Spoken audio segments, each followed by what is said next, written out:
વીજળી આવી કે ના આવી એના સમાચાર આવતા હતા. અને પાણી માટે તો આપણી બેન દીકરીઓને 3-3 કિલોમીટર માથે માટલા લઈને જવું પડતું હતું. એ દિવસો ઉત્તર ગુજરાતની મારી માતાઓ બહેનો, ઉત્તર ગુજરાતના મારા જવાનીઓએ જોયા છે દોસ્ત. આજે જે 20-22 વર્ષના દીકરા દીકરીઓ હશે ને, એમને આ મુસીબતોની ખબર સુદ્ધા નહીં હોય. અહીં જે સ્કૂલ કોલેજ જવાવાળા યુવાનો છે, એમને તો આ બધું સાંભળીને પણ આશ્ચર્ય તો, અચ્છા આવું હતું.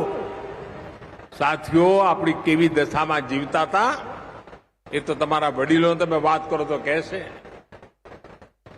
અનેક પ્રકારની સમસ્યાઓથી ગુજારો કરવો પડતો અને વીજળીના અભાવમાં ભણવાનું તો અત્યંત મુશ્કેલ હતું બાળકો માટે.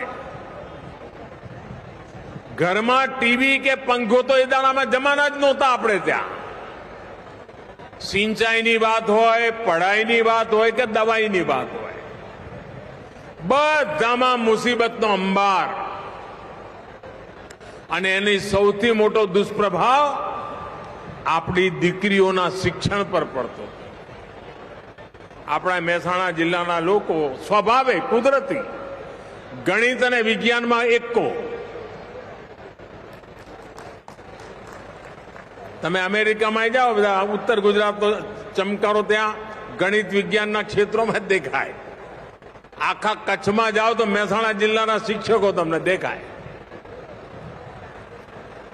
કારણ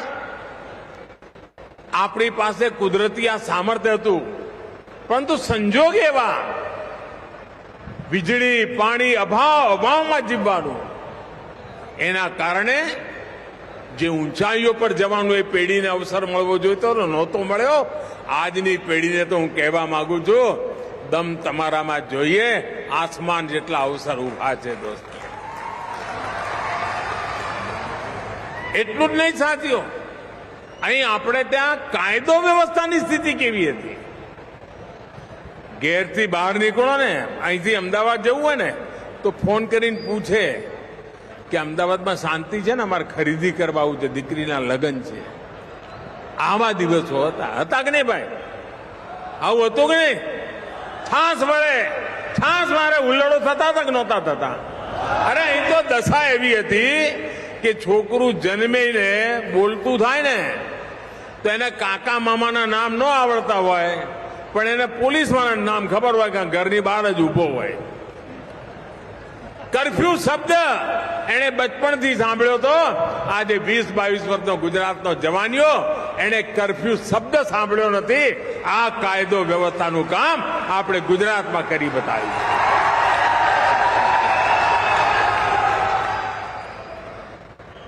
વિકાસના વિરોધનું જ વાતાવરણ. પરંતુ ગયા 2 દશકમાં આપે અમારામાં જે વિશ્વાસ મૂક્યો, એના કારણે આજે દેશ હિન્દુસ્તાનના પ્રમુખ રાજ્યોની અંદર પોતાનો ઝંડો ગાડીને ઊભું થઈ ગયો છે. ભાઈઓ, આ ગુજરાતનો જય જયકાર. અને એના માટે હું ગુજરાતના કરોડો ગુજરાતીઓનો, એમની ધીરજનો, એમના ખંતનો માથું નમાવીને આદર કરું છું. ભાઈઓ, આ તમારા પુરુષાર્થને કારણે સરકાર અને જનતા જનાર્દન મળીને એક નવો ઇતિહાસ બનાવી દે. અને આ બધું આપણા અપાર વિશ્વાસને કારણે શક્ય બન્યું છે. ક્યારેય આપે મારી જાત નથી જોઈ, ક્યારેય આપે મારા રાજનીતિક જીવનને જોયું નથી.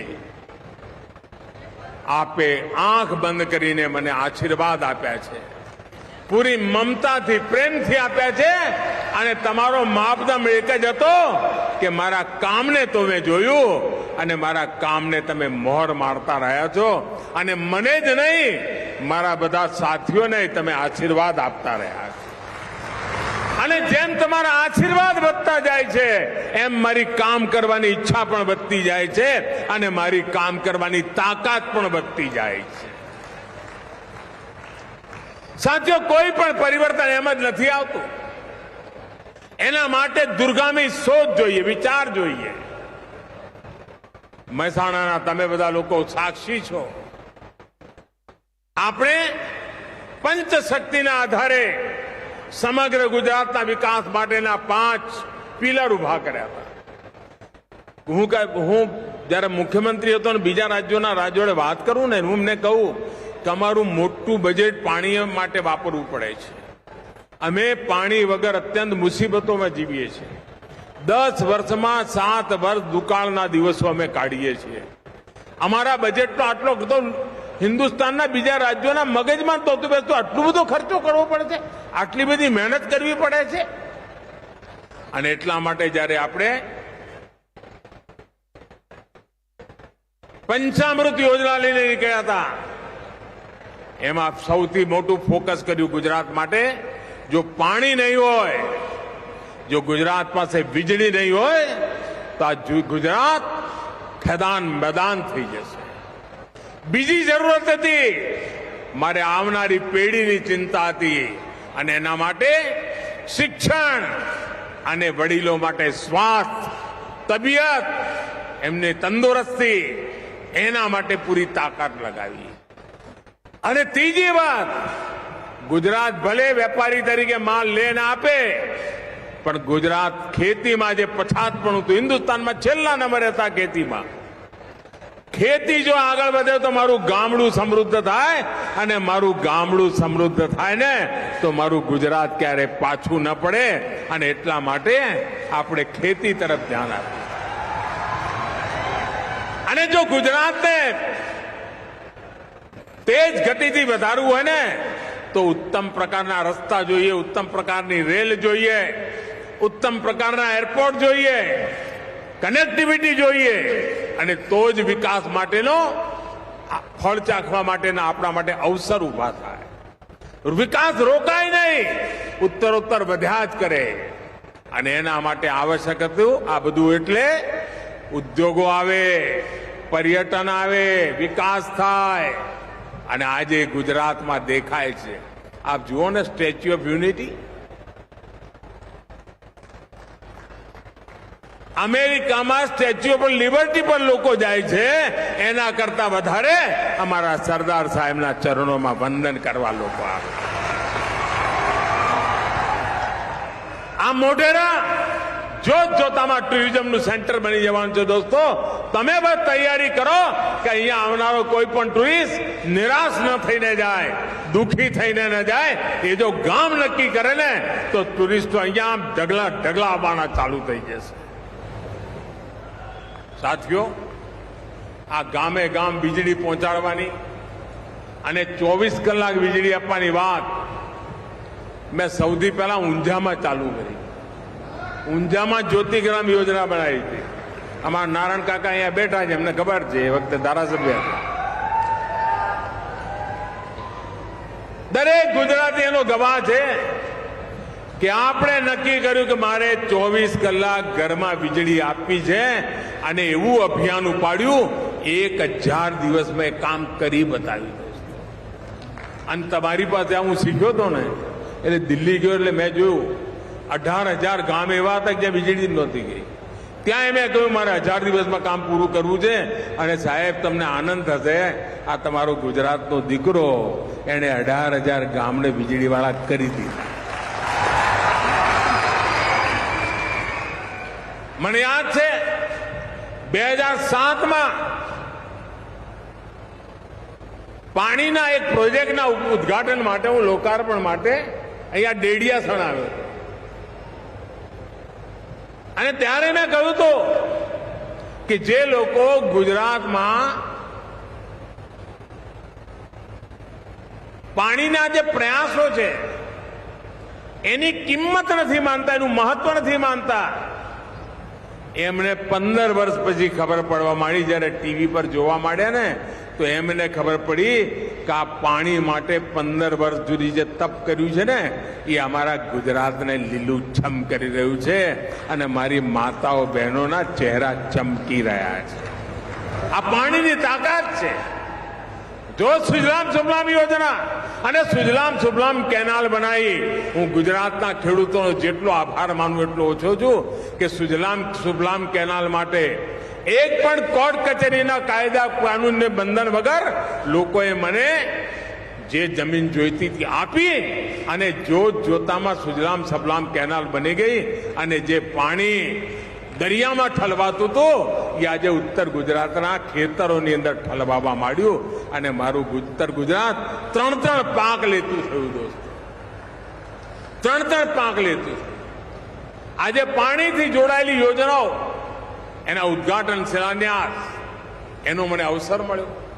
વિસનગર, મારું ગામ વડનગર, અમારો ખેરાલુ તાલુકો, આના મોટા ભાગના લોકોને આના કારણે પાણીની સુવિધા વધવાની છે. અને પાણી આવે તો એનો સીધો લાભ કુટુંબની તંદુરસ્તી પર થાય, માતાઓ બહેનોની શક્તિનો સદુપયોગ થાય, પશુપાલન જેટલું વિકસે વિસ્તરે એટલું સંભવ બને, ખેતીને તો ચારે કોને લાભ થાય. અને એટલા માટે પશુપાલન અને આપણો મહેસાણા જિલ્લાની તો ઓળખ જ. અને મને હમણાં અશોકભાઈ કહેતા હતા કે અમે 1960 પછી ડેરીમાં રેકોર્ડ નફો કર્યો છે. રેકોર્ડ નફો કર્યો છે. મારા ઉત્તર ગુજરાતના પશુપાલકોને, અમારા ઉત્તર ગુજરાતના પશુપાલકોને અભિનંદન આપું છું કે આપે ડેરી એવા લોકોના હાથમાં સોંપી કે ચવાઈ જતું તે બંધ કર્યું અને તમને નફાના પૈસામાં ભાગીદાર બનાયા. ભાઈઓ,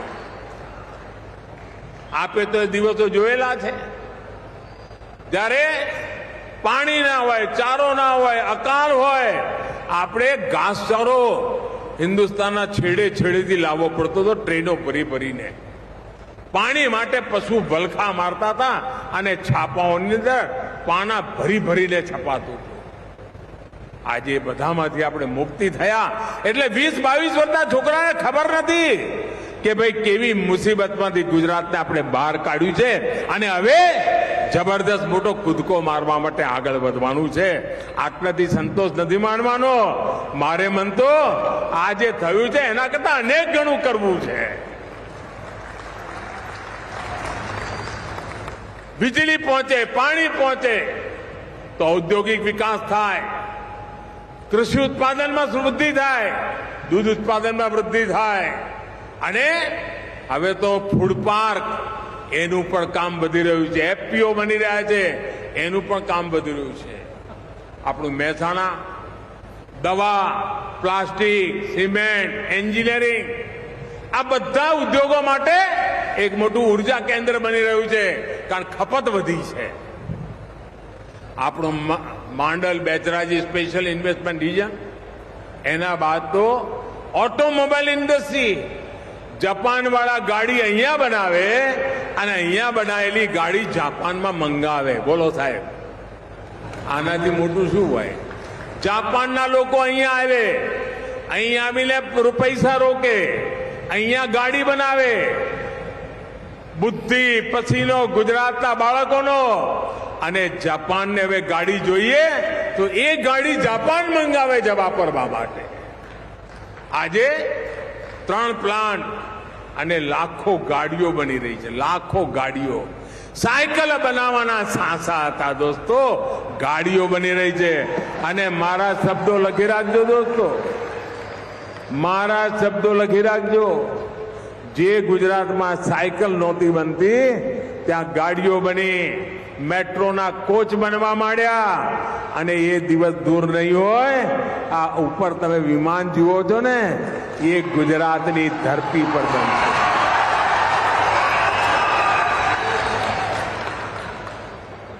આ સુઝુકીના નાના જે સપ્લાયર છે, 100 કરતા વધારે સપ્લાયર નાના સ્પેર પાર્ટ બનાવે. તમે વિચાર કરો, દુનિયા બદલાઈ રહી છે. ઇલેક્ટ્રિક વ્હીકલ પર ગયા વિના છૂટકો નથી. એનું મોટું કામ, હિન્દુસ્તાનનું મોટામાં મોટું કામ આ તમારા મા બૈતરાજીના ચરણોમાં થવાનું છે દોસ્તો. અમારો લિથિયમ આયન બનાવવાનો પ્લાન્ટ અમારા હસલપુરમાં, અને મારે આ હસમપુર ને બધા વિસ્તારના ખેડૂતોનો આજે ફરી આભાર માનવો છે. તમને થશે કેમ અત્યારે યાદ આવ્યું? હું તમને એક પ્રસંગ કહું. આ બધા કેટલાક એવા બરબાદી કરવાવાળા વિચારો લેનારા લોકો ગમે તેમ બધું લખે ને બોલે ને આંદોલનો કરે. જ્યારે આપણે સૌજીકોનું બધું લાવવાનું એ નક્કી કર્યું હાંસલપુર ને આખા પટ્ટામાં, તો બધા ખેડૂતો આંદોલને ચડ્યા.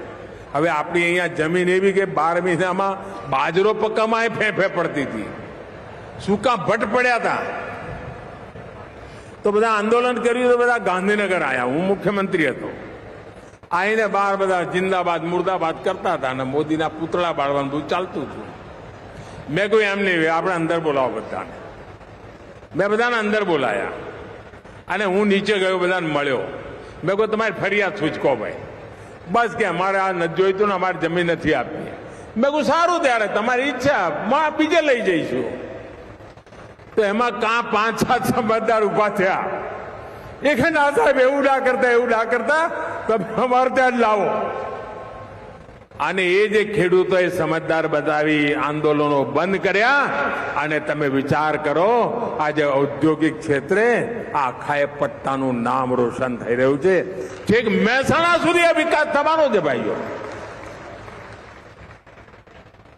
તમે વિચાર કરો, આ western freight corridor, Delhi Mumbai industrial corridor, એના પર તેજીથી કામ ચાલી રહ્યું છે. એક પ્રકારથી મેન્યુફેક્ચરિંગ હબ એની આપણી પહેચાન બની રહી છે. અને એટલું જ નહીં, લોજિસ્ટિક, ભંડારણ, આ સેક્ટરમાં પણ અનેક સંભાવનાઓ વધી રહી છે. નવા રોજગારની તકો ઊભી થવાની છે. સાથીઓ, ગયા 2 દશકમાં આપણે કનેક્ટિવિટી પર ખૂબ જોર આપ્યું. અને હવે ડબલ એન્જિન સરકાર, નરેન્દ્ર અને ભૂપેન્દ્ર બે ભેગા થયા ને એટલે સાહેબ ગતિ જબરદસ્ત હતી. તમે જુઓ, અંગ્રેજોના જમાનામાં, તમને જાણીને દુઃખ થશે દોસ્તો, અંગ્રેજોના જમાનામાં આજથી લગભગ 90-95 વર્ષ પહેલા 1930માં અંગ્રેજોએ એક ઠરાવ કર્યો હતો. એની આખી ફાઇલ છે, એમાં એક નકશો છે. એમાં મહેસાણા, અંબાજી, તારંગા, આબુ રોડ રેલવે લાઇનની વાત લખેલી છે. પરંતુ પછી જે સરકાર આવી અને ગુજરાત તો અરમાયું લાગે, તો આ બધું ખાડે ગયું. આપણે બધું કઢાયું, બધા પ્લાન બનાયા અને હમણાં હું મા અંબાના ચરણોમાં આવ્યો હતો અને એ રેલવે લાઇનનું ખાતમુહૂર્ત કરીને ગયો. તમે કલ્પના કરો છો આ રેલવે લાઇન ચાલુ થશે એટલે કેવો નજારો બદલાવાનો છે ભાઈ. આર્થિક રીતે કેવી સમૃદ્ધિ ખેંચી લાવવાનો છે. સાથીઓ, બહુચરાજી, મોઢેરા, ચાણસમાં આ રોડ 4 લેન પહેલા સિંગલ પટ્ટીના સાંસા પડતા હતા. આપણે બહુચરાજી આવીએ તો કેવી દશા હતી. એક બસ જતી હોય અને બીજી આવે તો એને કેમ વાળવી એ મુસીબત થતી હતી. યાદ છે ને બધું કે ભૂલી ગયા લ્યા? આજે 4 લેન રોડની વાત. સાથીઓ, વિકાસ કરવો છે તો શિક્ષણ, કૌશલ, આરોગ્ય, એના વિના બધું અધૂરું છે. અને એટલા માટે મહેસાણામાં આના પર પણ વિશેષ, ગુજરાતમાં આના પર પણ વિશેષ આપણે ધ્યાન આપ્યું. સરકારી અધિકારીઓ, કર્મચારીઓના પ્રશિક્ષણ માટે સરદાર સાહેબની સ્મૃતિમાં એક સરસ મજાનું સંસ્થાન હવે ઊભું થઈ રહ્યું છે. જેના નવજવાન, હોનહાર નવજવાનો, એમને પ્રગતિ કરવાનો અવસર મળે છે. ગુજરાત સરકારને હું બધાઈ આપું છું, અભિનંદન કરું છું કે એમણે આ મહત્વપૂર્ણ નિર્ણય કર્યો છે અને મહત્વપૂર્ણ યોગદાન આપવાનો વિચાર કર્યો છે. વડનગરમાં મેડિકલ કોલેજ, અમારે ત્યાં તો 11મું ભણીને ક્યાં જવું એ વલખા મારતા હતા. એ ગામમાં જે મેડિકલ કોલેજ ચાલે છે. ગુજરાતના દરેક જિલ્લામાં આધુનિક સ્વાસ્થ્ય સુવિધાઓ આ ડબલ એન્જિનની સરકાર આવનારા દિવસોમાં જેટલો વધારે પસારો થાય કરવા માંગે છે. સાથીઓ, મને સંતોષ છે કે પ્રધાનમંત્રી જન ઔષધિ કેન્દ્રો, જેના કારણે સસ્તી દવાઓ, અને સસ્તી દવાઓ એટલે જેને ઘરમાં હંમેશા દવા લાવવી પડતી હોય, વડીલો હોય, કંઈ ને કંઈ માંદગી હોય, મહિને 1000 રૂપિયાનું બિલ થતું હોય, અમે આ જન ઔષધિ કેન્દ્રો ખોલ્યા. મારી બધાને વિનંતી છે, દવા ત્યાંથી જ લો. જરાય ઉતરતી કક્ષાની દવા નથી હોતી, ગેરંટેડ દવા હોય છે. જે બિલ 1000નું આવતું હતું આજે 100-200 રૂપિયામાં પતી જાય, તમારા 800 રૂપિયા બચે. એના માટે આ દીકરો કામ કરી રહ્યો છે. તમે એનો લાભ લો. ખૂબ મોટી સંખ્યામાં રોજગાર આપવા વાળા પર્યટનનું સેક્ટર. મેં કહ્યું એમ, હમણાં જો વડનગરમાં જે બધું ખોદકામ થયું, હજારો વર્ષ જૂની ચીજો હાથ લાગી છે. અને જેમ કાશી અવિનાશી છે, જ્યાં ક્યારેય કોઈ અંત નથી થયો, આ બીજું આપણું શહેર હિન્દુસ્તાનનું વડનગર છે, જ્યાં ગયા 3000 વર્ષમાં ક્યારેય અંત નથી થયો. હંમેશા કોઈને કોઈ માનવ વસ્તી રહી છે. એ ખોદકામમાં બધું નીકળ્યું છે. દુનિયા જોવા આવશે. સાથીઓ, સૂર્ય મંદિરની સાથે સાથે અમારું બહુચરાજીનું તીર્થ, અમારા ઉમિયા માતા, અમારું સત્રલિંગ તળાવ, અમારી રાણકી વાવ, અમારું તારંગા હિલ, અમારું રુદ્ર મહાલય, વડનગરના તોરણ, આ આખા પટ્ટામાં એકવાર બસ લઈને નીકળે ને યાત્રીઓ, 2 દાડા સુધી બધું જોયા જ કરે, થાકી જાય એટલું બધું જોવાનું છે ભાઈ. એને આપણે આગળ વધારવું છે. સાથીઓ, 2 દશકમાં આપણા મંદિરો, શક્તિપીઠો, આસ્થા, એની દિવ્યતા, ભવ્યતા પુનઃ પ્રસ્થાપિત કરવા માટે જી જાનથી કામ કર્યું છે, ઈમાનદારીથી પ્રયાસ કર્યો છે. આપ જુઓ, સોમનાથ, ચોટીલા, પાવાગઢ, ચોટીલાની સ્થિતિ સુધારી. પાવાગઢ 500 વર્ષ સુધી ધજા નહોતી ફરકતી ભાઈઓ. હમણાં હું આવ્યો તો એક દી 500 વર્ષ પછી ધજા ફરકતી. હમણાં અંબાજી કેવું ચમકી રહ્યું છે. મને તો કહ્યું આજે કે આજે સાંજે 7 વાગે કે અંબાજીમાં મહાઆરતી છે. હજારો લોકો એક સાથે શરદ પૂર્ણિમામાં મહાઆરતી કરવાના છે. ભાઈઓ, ગિરનાર હોય, પાલીતાણા હોય, બહુચરાજી હોય, આવા બધા તીર્થક્ષેત્રો પર એવું ભવ્ય કામ થઈ રહ્યું છે કે જેના કારણે હિન્દુસ્તાનના ટુરિસ્ટોને આકર્ષવાની તાકાત ઊભી થવાય છે. અને ટુરિસ્ટ આવે ને એટલે બધાનું ભલું થાય દોસ્તો. અને અમારો તો મંત્ર છે, સબકા સાથ, સબકા વિકાસ, સબકા વિશ્વાસ और सबका प्रयास. આ જ ડબલ એન્જિનનો સરકાર છે. સૂર્યના પ્રકાશની જેમ સૂર્ય કોઈ ભેદભાવ નથી કરતો. જ્યાં પહોંચાય ત્યાં સૂર્ય પોતાનો પ્રકાશ પહોંચાડતો હોય છે. એમ વિકાસનો પ્રકાશ પણ ઘેર ઘેર પહોંચે, ગરીબના ઝૂંપડા સુધી પહોંચે. એના માટે મને તમારા આશીર્વાદ જોઈએ. અમારી ટીમને તમારા આશીર્વાદ જોઈએ. ખોબલે ખોબલે આશીર્વાદ આપજો દેશભાઈઓ. અને ગુજરાતના વિકાસને અમે 4 ચાંદ લગાવતા રહીએ. ફરી એકવાર આપ સૌને ખૂબ ખૂબ શુભકામનાઓ. આપ સૌને ખૂબ ખૂબ અભિનંદન. ધન્યવાદ. ભારત માતા કી. જરા જોરદાર બોલો. આપણે મેહોણા પાછળ ના પડે ભાઈ. જરા હાથ ઉપર કરીને બોલો. ભારત માતા કી. ભારત માતા કી. ભારત માતા કી. ધન્યવાદ.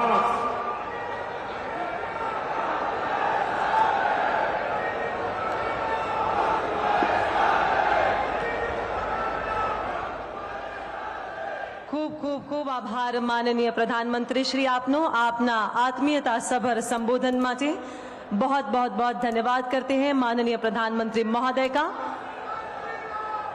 आज करोड़ों रुपए के ये विकासशील कार्यों की भेंट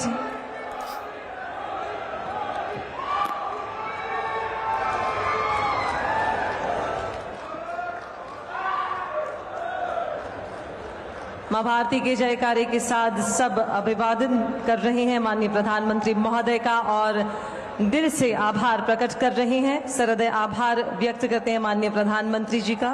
साथ ही में मंत्रीगण और सभी महा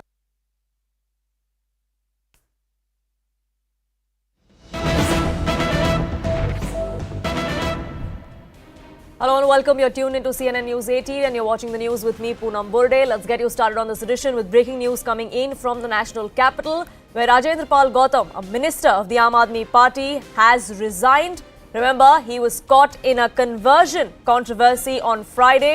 2 days after that video went viral, Rajendra Pal Gautam has resigned as the minister from Kejriwal's cabinet. He's reacted after resigning, going on to give a clean chit to the party, says he has absolutely no pressure from the Aam Aadmi Party. This was a decision he had taken himself to spare any embarrassment to Arvind Kejriwal.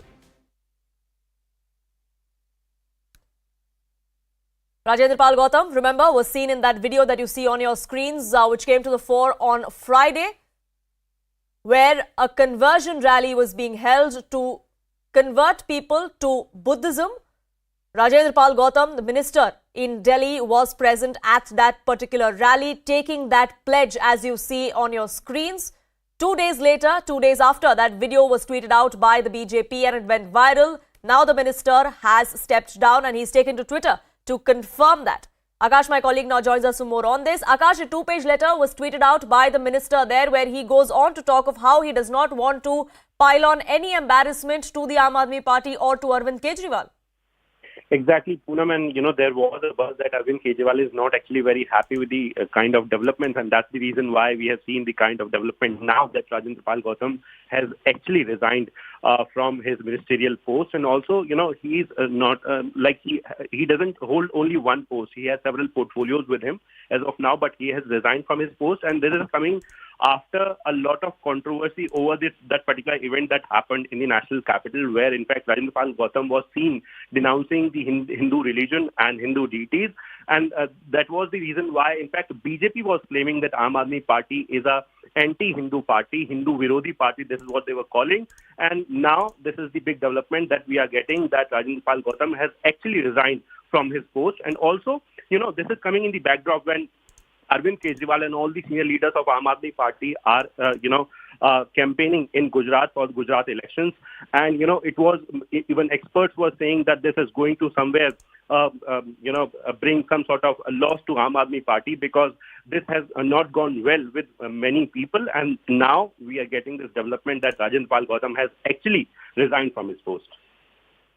Right, now in his 2-page letter, Akash, he also goes on to talk of how he will continue following Babasaheb Ambedkar's ideals. He speaks of what has been done for the Dalit community as well. Now he says time and again that he is not under any pressure, that the party did not ask him to resign. He is doing so out of his own volition. But can that argument actually be bought? Now, there are two aspects, Poonam. You see, first of all, that he is saying that he is not under pressure, because he is also saying that Arvind Kejriwal is in Gujarat as of now and no one asked him to resign. And also, there is another aspect that, Aam Aadmi Party or, anyone from Aam Aadmi Party has not come out in public. And in fact, his resignation has not been accepted. So, till now, we haven't got any sort of confirmation as if he is going away from this particular post or not. But definitely, he is saying that he is not under pressure. In fact, he is maintaining this very point that, Aam Aadmi Party and specifically Arvind Kejriwal has done a lot for him personally. And also, while he was the minister, no one actually bothered. And that's the reason why we are getting this particular development. Right, do stay on with me, Akash, because political reactions are already coming in thick and fast. The BJP not ready to buy the argument that he did not resign under pressure. BJP going on to say that the resignation has only come to the fore ahead of assembly elections in Gujarat, where Chief Minister of Delhi and the convener of the Aam Aadmi Party is currently campaigning. जिस प्रकार से केजरीवाल को वडोदरा से गुजरात से भागना पड़ा, जनता का जो गुस्सा कल केजरीवाल ने देखा है, उसके कारण दिल्ली में वापस आते ही राजेंद्र पाल गौतम का इस्तीफा लेना पड़ा। ये गुजरात की जनता की जीत है, ये भारत के हिंदुओं की जीत है। रामद्रोही, हिंदू द्रोही राजेंद्र पाल गौतम को इस्तीफा देना ही पड़ा है। अरविंद केजरीवाल को यह समझ में आ गया है कि हिंदू देवी देवताओं को गाली देकर, हिंदुओं के धर्म परिवर्तन का टारगेट बनाकर आप इस देश में, भारत में राजनीति नहीं कर सकते हैं। ऐसी राजनीति इस देश के लोग चलने नहीं देंगे।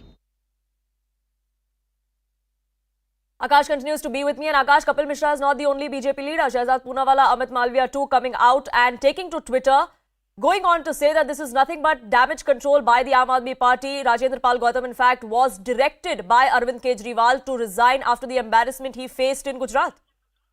Exactly, and I have learned this particular fact that several posters were put out in Gujarat, and that's the reason why these BJP leaders are now saying that this has happened just because Arvind Kejriwal and Aam Aadmi Party has faced some sort of embarrassment yesterday in Vadodara, and also because of the posters. And in fact, talking about Amit Malviya, so he gone on to say that Rajendra Pal Gautam is not the only one, because there are several others in Aam Aadmi Party who in fact believe in the same kind of thoughts and all other things, and that's the reason why BJP, not only Amit Malviya or Kapil Mishra, but in fact all other leaders are saying that this is a damage control, and Arvind Kejriwal was facing a sort of embarrassment just because Gujarat polls are ahead, and they just don't want to give any sort of wrong message to the community, and also they are calling it a victory of all those who were there in Gujarat and who have put out those posters in Vadodara. Right, we saw the kind of reactions that came to the fore to those posters from Arvind Kejriwal, where he actually lashed out at the BJP. But as far as Rajendra Pal Gautam is concerned, he has now resigned. Let's listen into what he had to say after he tweeted out that 2-page resignation letter. मैं कभी किसी के faith को आहत कभी नहीं करता, किसी की भावनाओं को आहत कभी नहीं करता. मेरा आज तक का एक बयान आप नहीं दिखा सकते मैंने किसी की भावनाओं को आहत किया हो. नहीं, मेरे ऊपर कोई दबाव नहीं है. मैं एक वकील हूं पेशे से. मुख्यमंत्री जी अभी रैली में हैं गुजरात में. मैंने अपना उनको भेज दिया है, अपना ये दो पेज के पत्र में मैंने सब कुछ लिख के उनको भेज दिया है. नहीं, देखिए मैं तो एक कट्टर देशभक्त व्यक्ति हूं और डॉक्टर बाबा साहेब अम्बेडकर और तथागत बुद्ध की शिक्षाओं को मानने वाला हूं और उसमें मेरी आस्था है. Akash continues to be with me, and Akash, we just heard the minister there. He says, I do not want to hurt anybody's sentiments or anybody's religion or faith. That was not my intention. Neither is the fact that there is any sort of pressure on me. As far as the Aam Aadmi Party is concerned, over the last 48 hours, since the time this video came out, what has been the reaction publicly of Aam Aadmi Party leaders?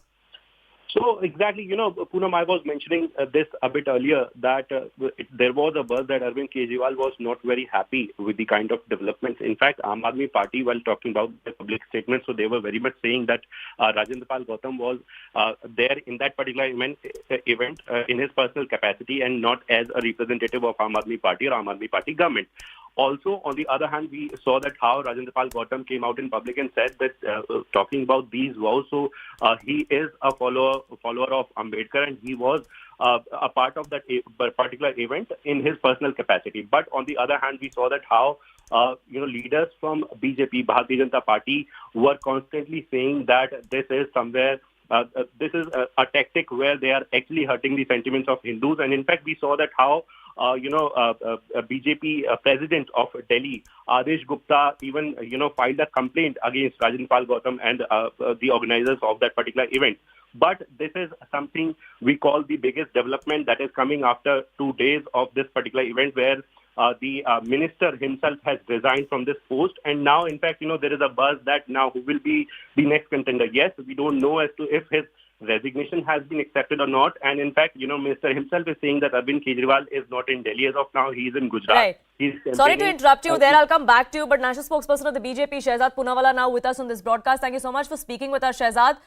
The minister concerned, or the ex-minister, now says that I have resigned because I don't want to pile on any embarrassment to the Aam Aadmi Party or to Kejriwal. There's absolutely no pressure on me from the party, he says. Do you buy that argument?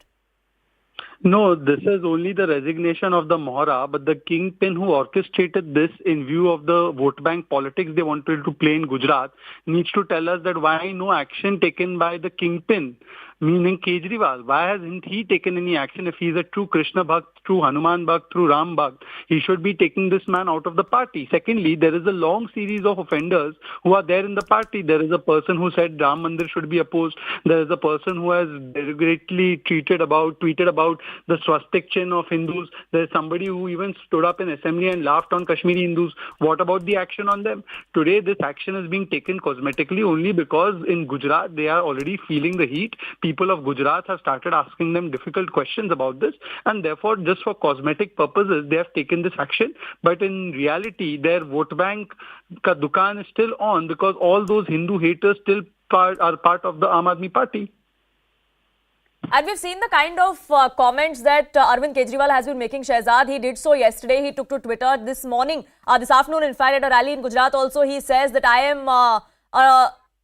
was born on Janmashtami. I used to be called Krishna by my family members. And the descendants of Kans, I have to end them. That is my mission, and that is exactly why I've been put on earth. He definitely was referring to the BJP after all those posters that were put out during his visit. How do you respond to that? On one hand, we have that. On another hand, we have this minister who you are tagging anti-Hindu. You see, the minister presided over a program which said that Ramji, Krishnaji, Vishnu Bhai, Mahesh and Brahmaji, these are not real and you should not have faith in them. If he is a true Krishna Bhakt, why hasn't he taken action on his own and sacked him from the party? Why is it that this minister now, as a victimhood card, is playing the resignation card? If Mr. Kejriwal was indeed a Hanuman Bhakt, Krishna Bhakt, Ram Bhakt, he would not have waited for so long. He would have taken stern action against this person, but he is not, because he himself asked this Rajendra Pal to make this comment, and this is being done with the view with vote bank politics in mind, because they wanted to consolidate the votes of a particular vote bank. And therefore, what the Congress used to do earlier, that is Hindu terror, saffron terror, abusing Hindus, now Aam Aadmi Party does it on a regular basis. Is it not true that Mr. Kejriwal opposed the Ram Mandir and said that my nani said that don't go to Ram Mandir? Is it not true Manish Sisodia said that build a university instead of Ram Mandir? Is it not true that Mr. Kejriwal's Twitter still has the tweet where he is shown beating up the swastik chin of Hindus? Is this not true? Right. We do hope the answers to those questions are forthcoming from the Aam Aadmi Party, and we'll definitely be putting them to those. For the moment, Shehzad, thank you so much for speaking with us here on CNN News 18. The political war of words over the resignation of Aam Aadmi Party's minister is only escalating, because it's not just between the Aam Aadmi Party and the BJP. The Congress too has now jumped in. The Congress meeting out at the Aam Aadmi Party after the resignation, going on to say that AAP has caved in under pressure from the BJP. Just goes on to prove that the Aam Aadmi Party is just the B team of the BJP. This is a charge that the Congress Party has made in the past as well. And Akash, once again, Congress leader coming out and claiming that here you have Aam Aadmi Party and the BJP, two sides of the same coin. In fact, Anil Chaudhary, who is the president of Delhi Congress, is now saying that Arvind Kejriwal is basically trying to divide the society. And he is in fact raising questions that why Arvind Kejriwal is silent on Manish Sisodia and Satyen Jain, why these two ministers are not removed. And in fact, Poonam, we know that this is not the only case. In fact, Shehzad was mentioning about different incidents in the past. And we know that how Manish Sisodia and Satyen Jain are being investigated in different cases. So this time, not only BJP, but in fact, Congress is asking questions that why Arvind Kejriwal is not, in fact, why he is not removing these two ministers who are facing several corruption charges. And also, this is very much important because Aam Aadmi Party, Congress and BJP, the three of these parties are going to fight in Gujarat elections, and these Gujarat elections are going to be very crucial. This development is coming just ahead of the Gujarat elections at a time when Arvind Kejriwal is actually campaigning in Gujarat. Yesterday we saw a series of events where posters were put up. BJP leaders are now mentioning about yesterday's event where they are saying that just because Arvind Kejriwal faced sort of embarrassment in that particular event, and that's the reason why we are seeing the particular development, which is a damage control as per them. So now, after BJP, Congress is in fact raising questions on Aam Aadmi Party, and they are now putting this particular charge that Kejriwal is basically trying to divide the society, Poonam. Right, so the political war of words, they're escalating even as Arvind Kejriwal is in Gujarat campaigning for the upcoming elections in the state. There, same time that the Prime Minister is there as well, a massive controversy hitting the Aam Aadmi Party even after the resignation of their minister, Rajendra Pal Gautam. For the moment, Akash, thank you so much for getting us the very latest. We're now shifting focus. Now shifting focus to Maharashtra, where after the Election Commission of India passed an interim order in the Shiv Sena factional feud by freezing the party symbol late last night, Uddhav camp is likely to move the Supreme Court challenging that decision. And even as we speak, Uddhav Thackeray is addressing a Facebook Live trying to appeal to the conscience of Shiv Senics. Let's cut across and listen in.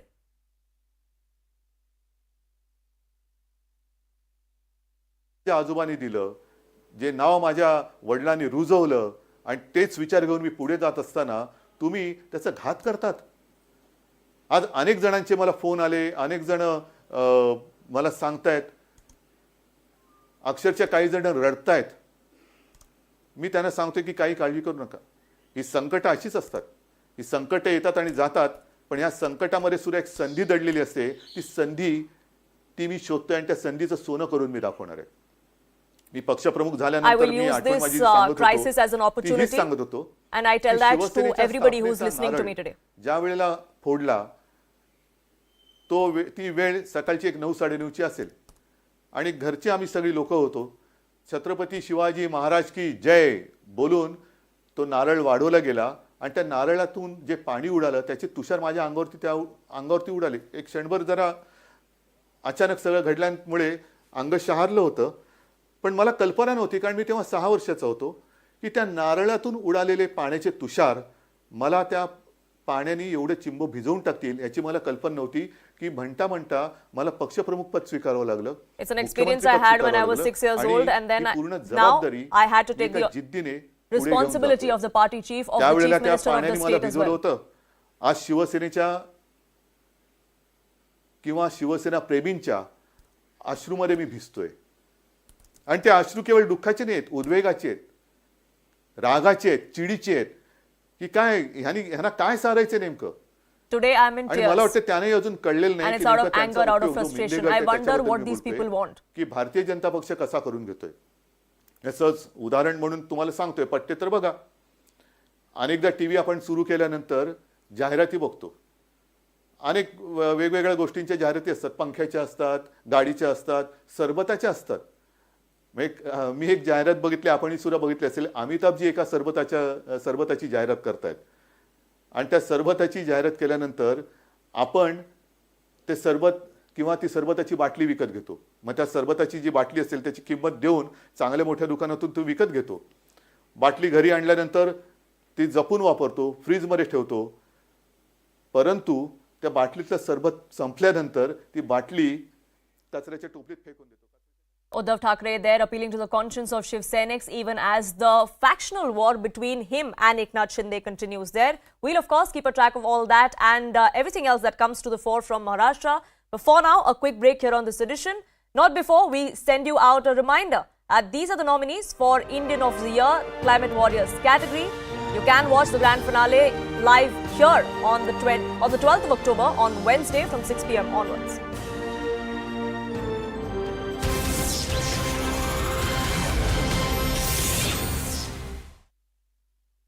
साथ बैठे थे, उनकी फरियाद रूबरू में ली गई है और उनको आश्वासन दिया गया है कि 3 दिन में आरोपी की धरपकड़ करके कायदेशीर कार्रवाई की जाएगी. कायदा की व्यवस्था की हेतु से 3-4 जिले की पुलिस यहाँ पे लाई गई थी, लेकिन कोई अघटित घटना नहीं घटी है और समाधान के साथ उन्होंने फरियाद की गई है. The Union Road Transport and Highways Minister Mr. Nitin Gadkari has said that he has promised Uttar Pradesh Chief Minister Yogi Adityanath to make roads in UP equivalent to the United States of America by the year 2024. Gadkari further added that the central government has been working relentlessly to enhance road infrastructure across the country. The Karnataka government has directed the app-based cab service providers to stop illegal auto rickshaw hailing services in Bengaluru, citing violation of norms. The government has asked aggregators to stop service within 3 days. In fact, Transport Minister B. Sriramulu said that he will be resolving this entire issue within 1 to 2 days. Punjab Governor Banwari Lal Purohit has expressed his displeasure over Chief Minister Bhagwant Mann not attending the Air Force Day program where the President was the chief guest. He, in fact, has called him out on going against the protocol. The existing dispute between the two parties have now widened because of this, with both of them engaging in a war of words.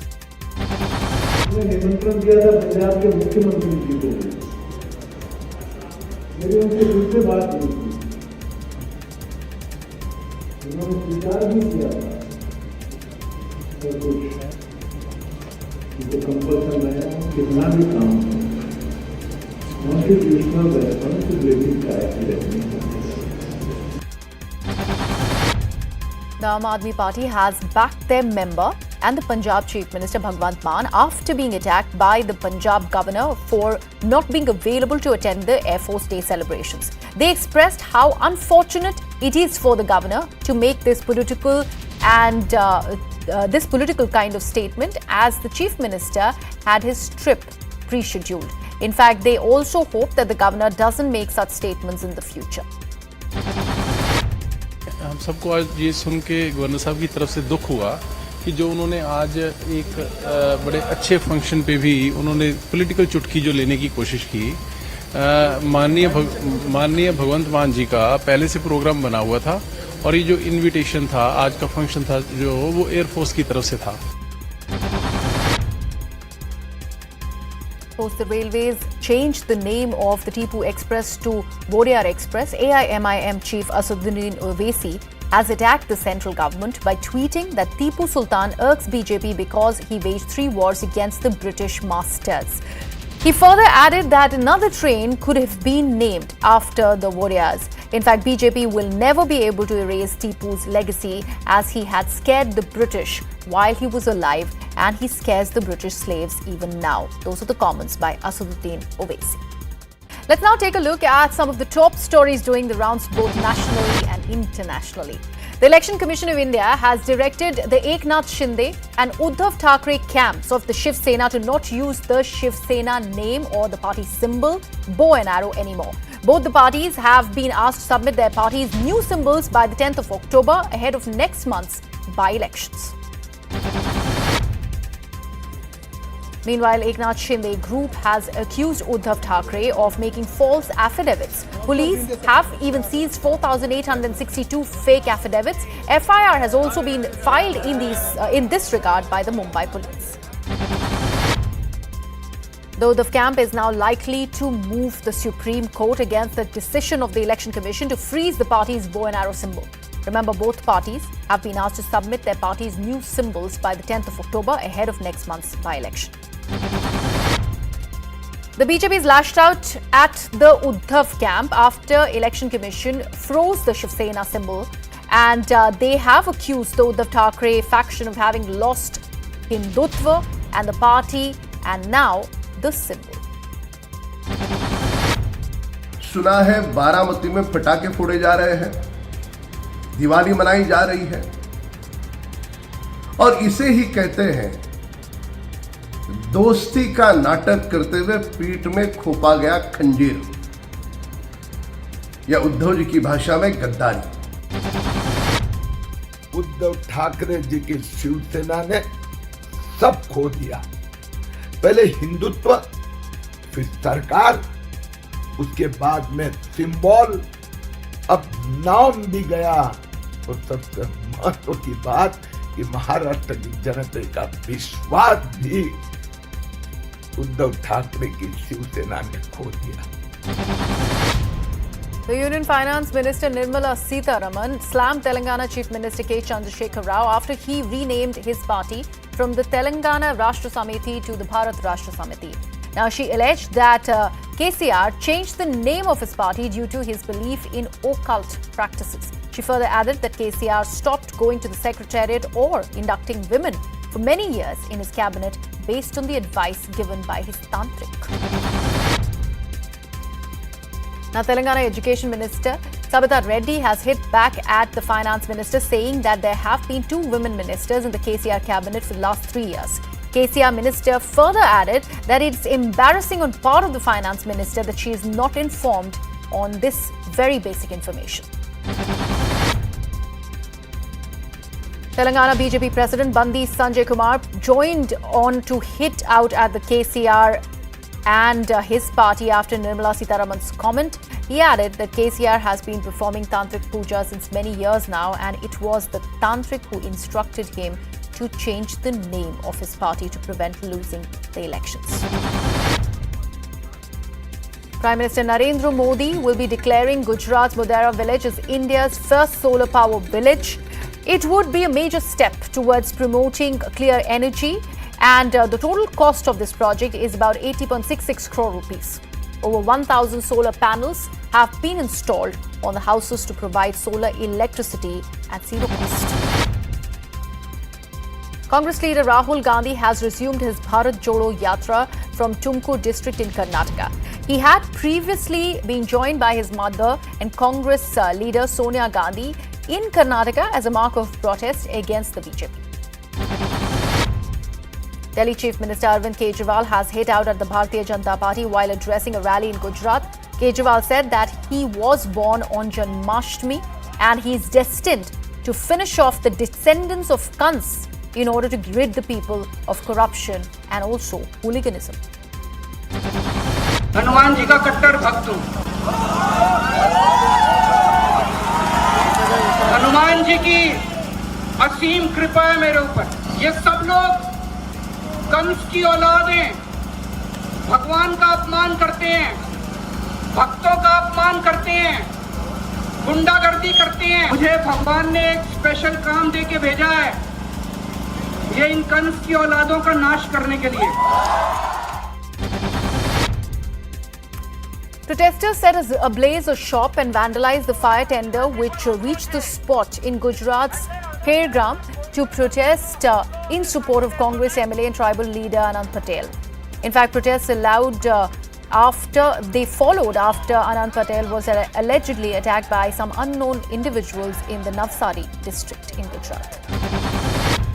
Navsari जिले के खेरगांव तालुके में खेरगांव गांव में मेरी meeting के लिए मैं यहाँ पे पहुँच रहा था, तब जिला पंचायत के प्रमुख और उनके गुंडों द्वारा मेरी गाड़ी को तोड़ दिया और मुझे बाहर निकाल के मुझे पीटा गया। उन्होंने यही बोला, आदिवासी नेता बनते हो, आदिवासी को हम छोड़ेंगे नहीं। उसी जिला पंचायत प्रमुख को जब तक यहाँ पे लाया नहीं जाए उसको पकड़ेंगे नहीं, उसके साथ के गुंडों को नहीं पकड़ेंगे, तब तक हम यहाँ पे धरना करेंगे। आनंद भाई पटेल, उसके ऊपर किसी 4 से 5 आदमियों ने हमला कर दिया था। उसके अनुसंधान में आनंद भाई धरना पर अपने आदिवासी समाज के साथ बैठे थे। उनकी फरियाद रूबरू में ली गई है और उनको आश्वासन दिया गया है कि 3 दिन में आरोपी की धरपकड़ करके कायदेशीर कार्रवाई की जाएगी। कायदा की व्यवस्था की हेतु से 3-4 जिले की पुलिस यहाँ पे लाई गई थी, लेकिन कोई अघटित घटना नहीं घटी है और समाधान के साथ उनमें फरियाद की गई है।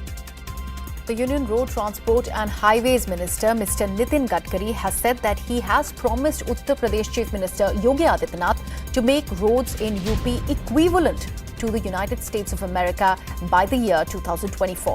Gadkari further added that the central government has been working relentlessly to enhance road infrastructure across the country. The Karnataka government has directed the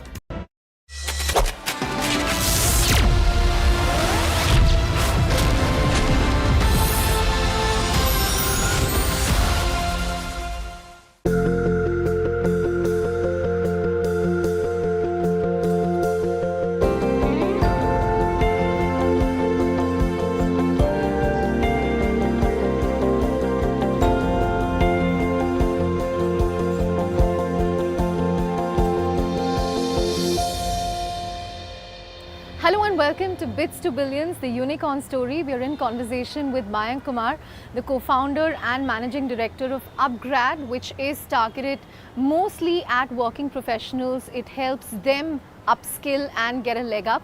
Mayank, it's good to be in Mumbai, right in the middle of monsoons. It's rainy, it's windy. Which way is the wind blowing for Upgrad? Because if I look at the education technology space, there's a lot of storm ahead. A lot of storm already underway in terms of layoffs and cutbacks. Which way is the wind blowing for you? It's all the tailwind right now, Sanza. No headwinds. No headwinds right now for us. But I think the good part is that the ecosystem is maturing and we are seeing a lot of newer things emerging, and specifically in the working professional, college learner, higher education ecosystem, things are looking far more interesting than perhaps what it was a year or 2 years back. Right. But in terms of growth, a lot of the other edtechs we saw, they've suffered post-pandemic with things moving offline. Yeah. How has it been for you? No, so I think for a lot of K through 12 ecosystem and let's say test prep ecosystem, yes, because of pandemic coming in, offline shut down, so a lot of demand went to sort of the online ecosystem, and now with offline opening up, some demand is bound to go back, and therefore each of the edtech ecosystem providers where there's an offline alternative, they're thinking of ways and means in which they can venture into that domain, but it will have a short-term impact. But I do believe that in the long run, given what happened during pandemic and how the shift happened, you will see a significant move happening, and online adoption will increase going forward because now people have experienced it. Education is a funny business. More people experience it, more people will come there. Founded in 2015, Upgrad is one of India's education technology unicorns, founded and run by Ronnie Screwwala, Mayank Kumar and Falgun Kumpally. Targeted at the 18 to 60 age group, Upgrad is a higher education and upskilling startup that offers accredited courses and certificates in relevant industries such as e-commerce, big data and BFSI. It competes with the likes of Eruditus, Byju's owned Great Learning, Simply Learn, Udemy and Coursera among others. Its offerings cover various segments such as test prep, study abroad programs and undergrad degrees to campus courses in 250 universities. It was last valued at a reported 2.25 billion after raising 225 million. It wants to be in the full value chain of college learners and working professionals. Mayank, the other thing that I've also noticed among other edtechs, mainly in the test prep space, be it your Byju's, Vedantu, Unacademy, they've all pivoted to offline. EdTech started with this value proposition that it's going to be online, it's really going to redefine the paradigm. But if you look at it now, it's almost as if we are back to square one. So will Upgrad change its model in any way? Do you see a need to change your model? You're in a very different space, the higher education and upskilling space. But will you also have to make changes to adjust to the new normal, to adjust to the offline world?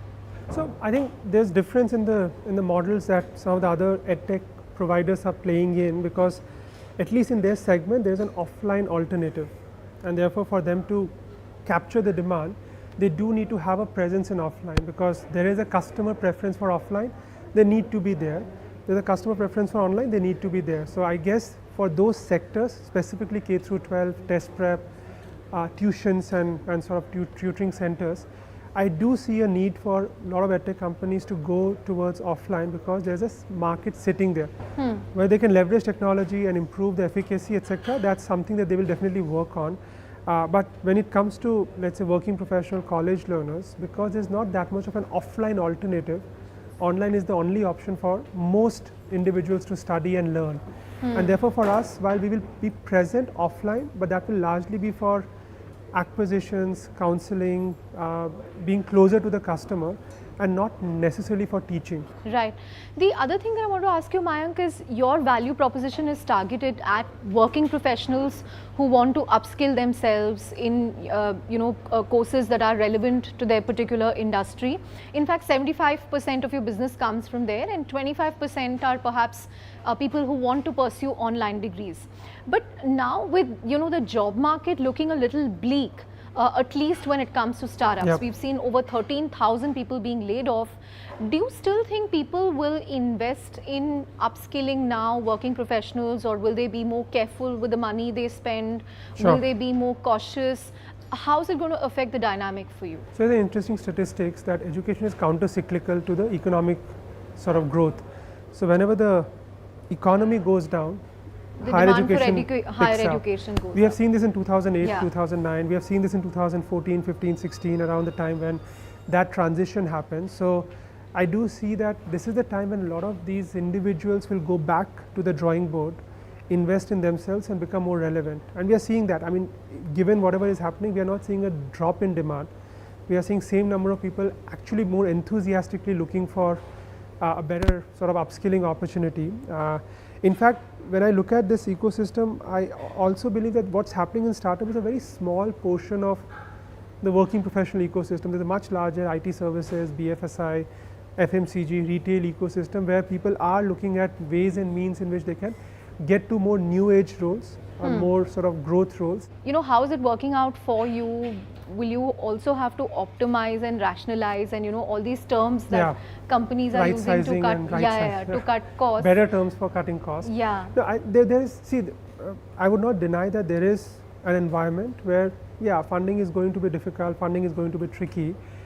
So for every line of business, one has to be running it in a manner that is sustainable. We cannot run a business which every customer coming into us is loss making, and that shift has to happen. Having said that, there are other areas in which we are growing. So while the core business is profitable and will throw in cash, there are areas where we'll continue to invest. So we venture into study abroad, which is a very large part of our business. We are going to invest in that. We are looking at sort of our own branded skill certification program, where we are going to invest heavily on there. We have few job guarantee, job link program. We are going to invest in these elements. So there are multiple new areas, Chandra, that we have ventured into where we will continue to invest. So we are looking at hiring for leadership roles, for various sort of operation roles and executive roles. And those are the places where we will double down and ensure that just because there is that talk of funding winter, we don't get into a place where we are not investing in future growth. That future growth is integral to our sort of long-term journey, because we are creating a lifelong learning pathway, and just one line of business may not suffice for us to be a lifelong learning provider. Right. I must ask you, Mayank, if I talk to entrepreneurs in Bangalore, at least in the last few weeks, you know, the mood is pretty bleak.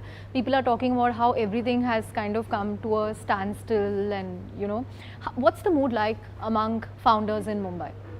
See, I guess, I mean, except for the monsoon, everything seems to be on track. No, but I guess there's no that much of difference between Bombay and Bangalore.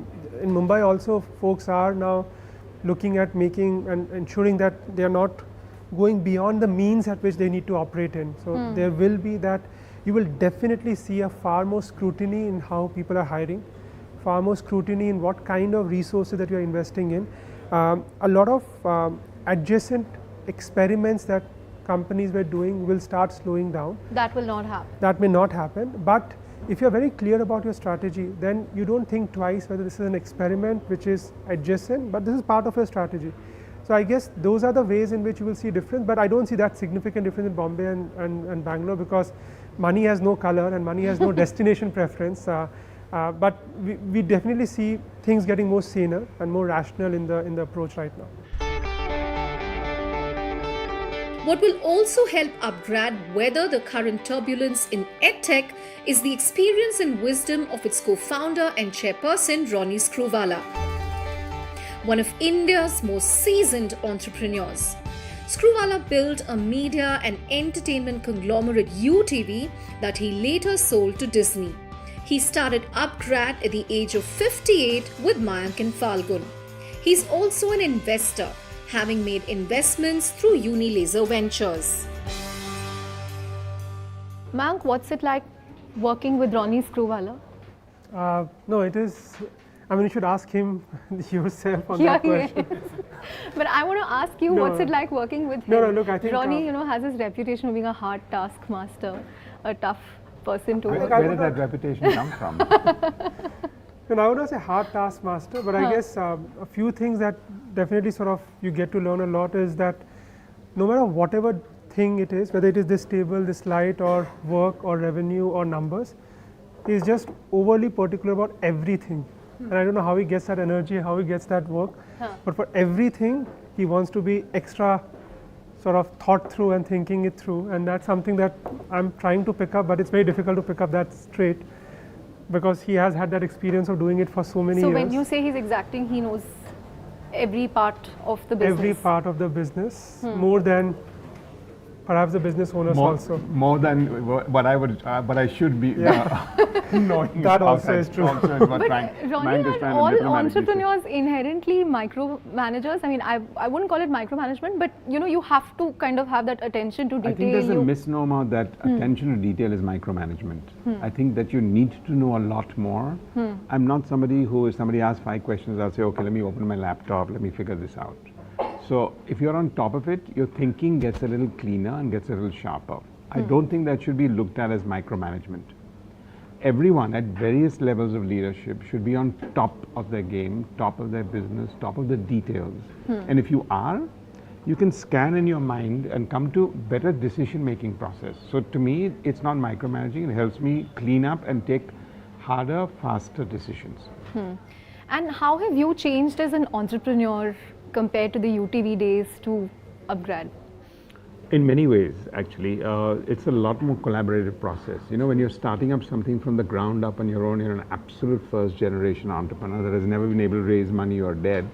You look at things in a very different way. Yeah. Second, media taught me a lot of collaborative work, because at the end of the day, you can only succeed in media if you're a great catalyst. Yeah. If you want to do everything there, you want to be the director, the producer, you want to be the creative person and the marketing person, it doesn't work. So I think that grounding that I got in media to be collaborative is exactly what I think is my evolution in terms of building teams. And my first instinct, therefore, Mayank in his own mind was thinking of getting into education. Separately, in a different world, I was looking at it the same way. But the very fact that I was looking for a co-founder and he was looking for a co-founder speaks the volumes of how one has emerged.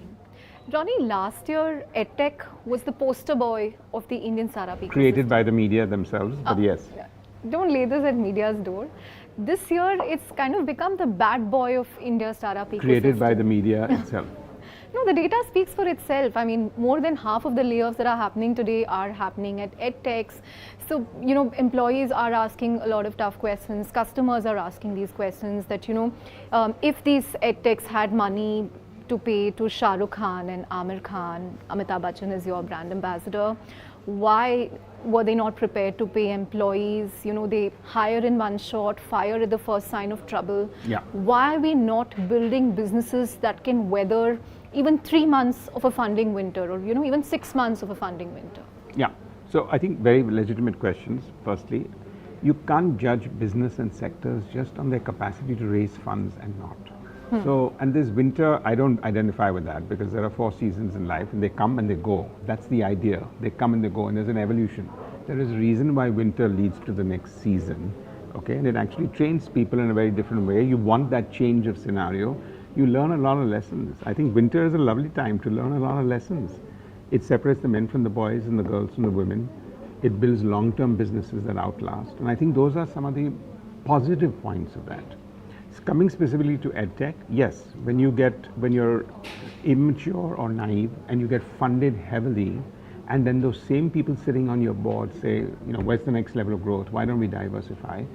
At that stage, your cue is, let's pick it up and go forward, because obviously you raise more money than you needed. That's the first premise. So when you raise more money than you actually needed, because you were advised by the same people that take it from me, because otherwise you never know when I'll close the doors, I'll continue raising my own money and do $10 billion funds, but that's what it is. Then you diversify. So what you're seeing here is a correction.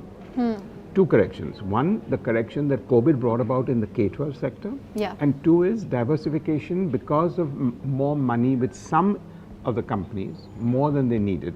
And that's the only thing you're seeing. But there is an absolute reskilling revolution that's going on, not just in India, but around the world. That's not slowing down. Do learners want to change their domain and vocation?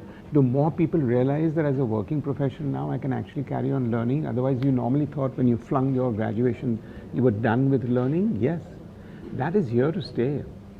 So the hockey stick of K-12 and the excessive funding, those 2 are the only things that have actually changed. And thank God they've changed, because you're now in a sane time, a very good time where you can build things. Now, we should not misinterpret spending on brand ambassadors as a callous thing. You need to build credibility sometimes. Credibility is built across the board by a lot of people. So when you're moving from a brick and mortar credibility to an online credibility, you need a certain sense of attachment. And different people have different sense of how they want to build a credible brand. When we choose Mr. Bachchan, it was only for one aspect of our business, which is our study abroad business, because there we were touching parents who were taking a decision on a very expensive one to send their kids abroad. And therefore we felt Mr. Bachchan represented that. So I don't think we should categorize all of this in one large lump. And the last thing I would say is, EdTech is a very different animal in K-12 and a very different animal in higher ed. Are you relieved that you perhaps did not dabble in K-12, that you took a call to be present in higher learning? I mean, because the chickens have come to roost, at least for K-12. I can't be relieved, because I was very clear that is something we didn't want to do that. And I think when Mayank and I first came together, he was more clear than I was, that if we want to build an edtech company around the world, then outcomes is going to be the most important thing, and ROI for your learners is going to be the most important thing, and you'll only see that in higher education. You won't see that in K-12. Do you think the tech has consumed the ed part when it comes to some of these unicorns? It should consume, right? Because you're actually now creating a very selective process of being able to aspire and go to a university, which 99 out of 100 people can't go. And you're now catching the other 99 people and saying, look, you have an option through online. So it should be that. It should be that. It's not a bad thing.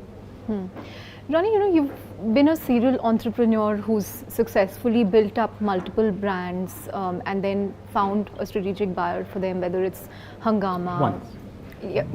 Once. Yeah. So it's not serial, and I'm not continually the same person who bought Hungama bought UTV, which is the Walt Disney company, just FYI. Right. No, but I just wanted to understand what's the end state for Upgrad, or the desired end state? The best way I can answer that is the end state in media is, out of the 500 people who stood outside the line in the 1990s to start media companies outside the Doordarshan when they privatized Doordarshan as a single channel, there were only 4 or 5 in 2012 left by the time I exited. So I think I outlasted 95% of them. And I think in education, we're building a company to outlast many others. That's the best way I can say this. If there's one advice that you'd like to give startup founders today, what would it be? I think just stay the course, and I think be sane about it. I think a lot of people are here in a very balanced manner. You got to build businesses and build companies, and that's what we're here for. Take your idea, take it to the next level, pre-plan, and worry about the last mile. The number one priority area for us is we want to double down on India. Looking at US very strategically. Falgun, my other co-founder, has now shifted to the US. Dispute between the two parties have now widened because of this, with both of them engaging in a war of words. निमंत्रण दिया था पंजाब के मुख्यमंत्री जी को, मेरी उनसे दिल से बात हुई थी,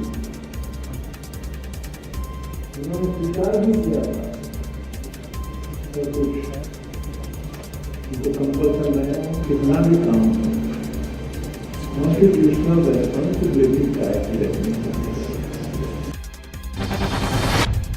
The Aam Aadmi Party has backed their member and the Punjab Chief Minister Bhagwant Mann after being attacked by the Punjab Governor for not being available to attend the Air Force Day celebrations. They expressed how unfortunate it is for the Governor to make this political and this political kind of statement, as the Chief Minister had his trip pre-scheduled. In fact, they also hope that the Governor doesn't make such statements in the future. हम सबको आज ये सुन के governor साहब की तरफ से दुख हुआ कि जो उन्होंने आज एक बड़े अच्छे फंक्शन पे भी उन्होंने पॉलिटिकल चुटकी जो लेने की कोशिश की। माननीय भगवंत मान जी का पहले से प्रोग्राम बना हुआ था, और ये जो इनविटेशन था, आज का फंक्शन था जो, वो एयरफोर्स की तरफ से था। The railways changed the name of the Tipu Express to Modhera Express. AIMIM chief Asaduddin Owaisi has attacked the central government by tweeting that Tipu Sultan irks BJP because he waged 3 wars against the British masters. He further added that another train could have been named after the warriors.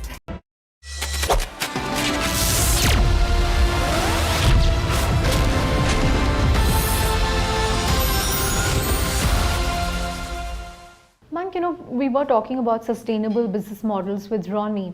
Now, Upgrad, if I look at your FY21 numbers, you posted, I think, revenue of 300 crore and a loss of 200 crore. How is FY22 looking for you? Have you kind of managed to contain the loss? No, so in FY22 also we'll have losses because we launched some of the newer lines of businesses.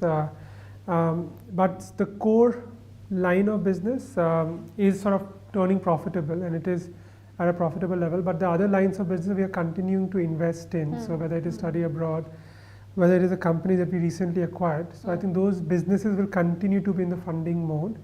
But look, we are not in an ecosystem where it's a large cash guzzling sort of business, because in education you get the money upfront. Correct. And then you spend it later. So we are quite cautious of that fact that we don't want to continue building it with a large cash guzzling. We want to focus on ensuring that the core business becomes profitable, and perhaps certain other businesses will continue to be in the investment mode. But net, we will bring down the loss levels within the organization such that we are able to sustain it very, very meaningfully. Right. If we look at what's happening in China, they have really cracked down on edtech companies. In fact, I think we were discussing how the government has said there that you cannot monetize some of these business models. So now there's a barter system going on.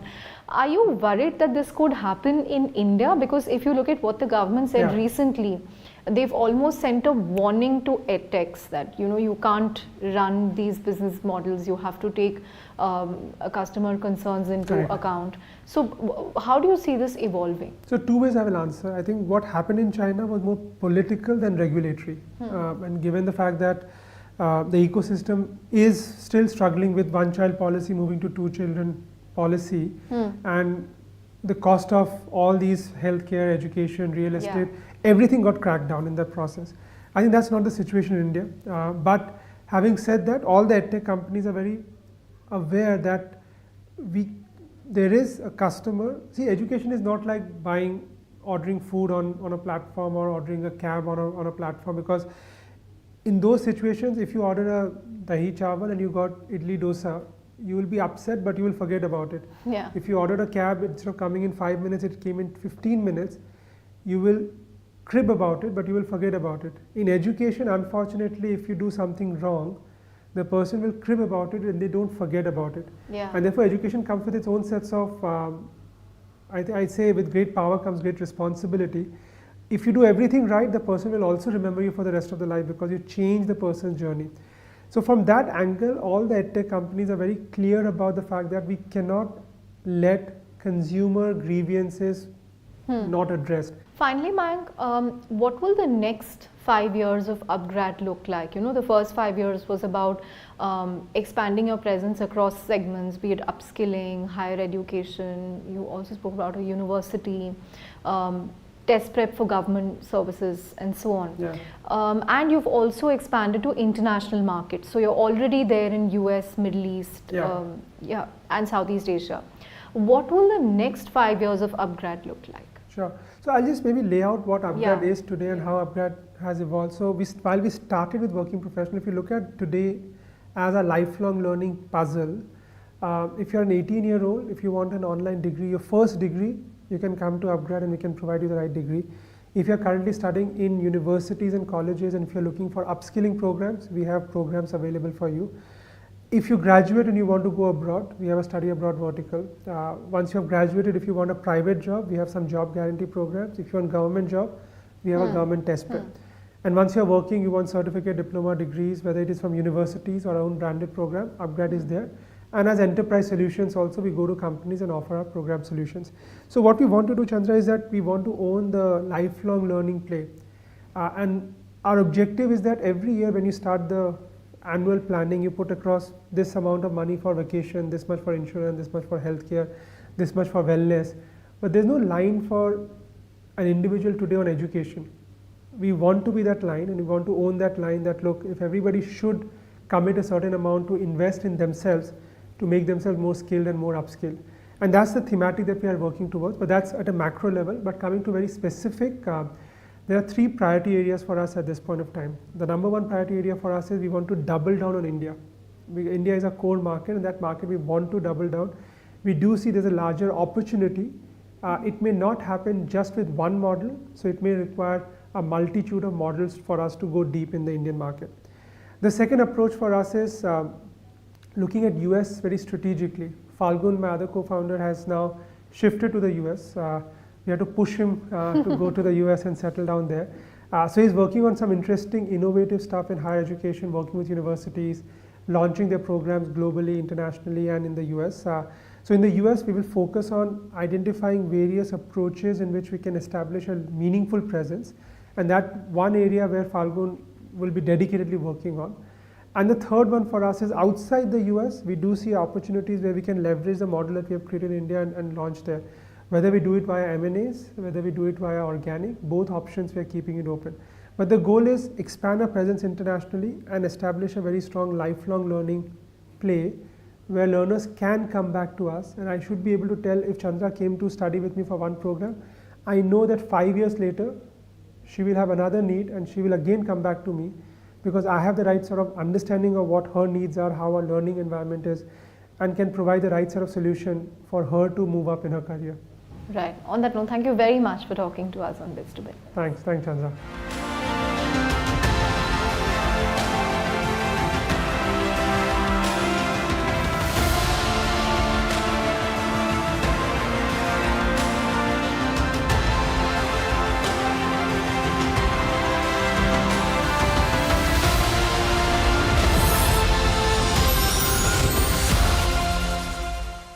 In fact, Transport Minister B. Sriramulu said that he will be resolving this entire issue within 1 to 2 days. Punjab Governor Banwari Lal Purohit has expressed his displeasure over Chief Minister Bhagwant Mann not attending the Air Force Day program where the President was the chief guest. He, in fact, has called him out on going against the protocol. The existing dispute between the two parties have now widened because of this, with both of them engaging in a war of words.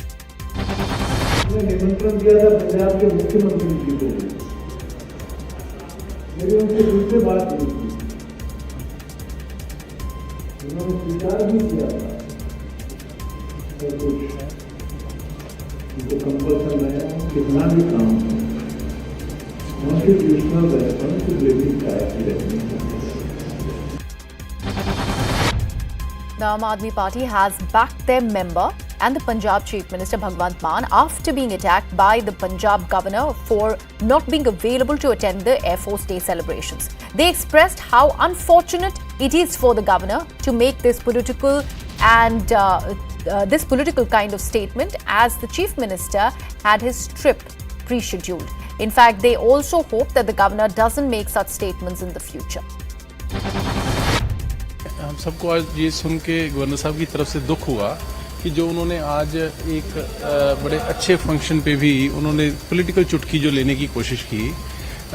माननीय भगवंत मान जी का पहले से programme बना हुआ था और ये जो इनविटेशन था, आज का फंक्शन था जो, वो एयरफोर्स की तरफ से था।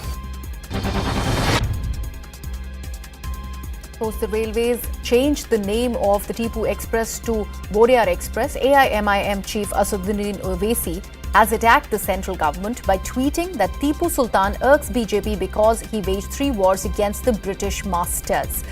He further added that another train could have been named after the warriors. In fact, BJP will never be able to erase Tipu's legacy, as he had scared the British while he was alive, and he scares the British slaves even now. Those are the comments by Asaduddin Owaisi. Let's now take a look at some of the top stories doing the rounds both nationally and internationally. The Election Commission of India has directed the Eknath Shinde and Uddhav Thackeray camps of the Shiv Sena to not use the Shiv Sena name or the party symbol, bow and arrow, anymore. Both the parties have been asked to submit their party's new symbols by the 10th of October ahead of next month's by-elections.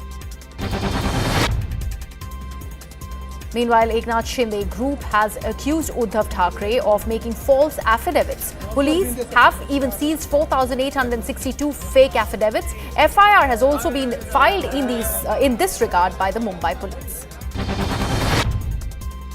The Uddhav camp is now likely to move the Supreme Court against the decision of the Election Commission to freeze the party's bow and arrow symbol.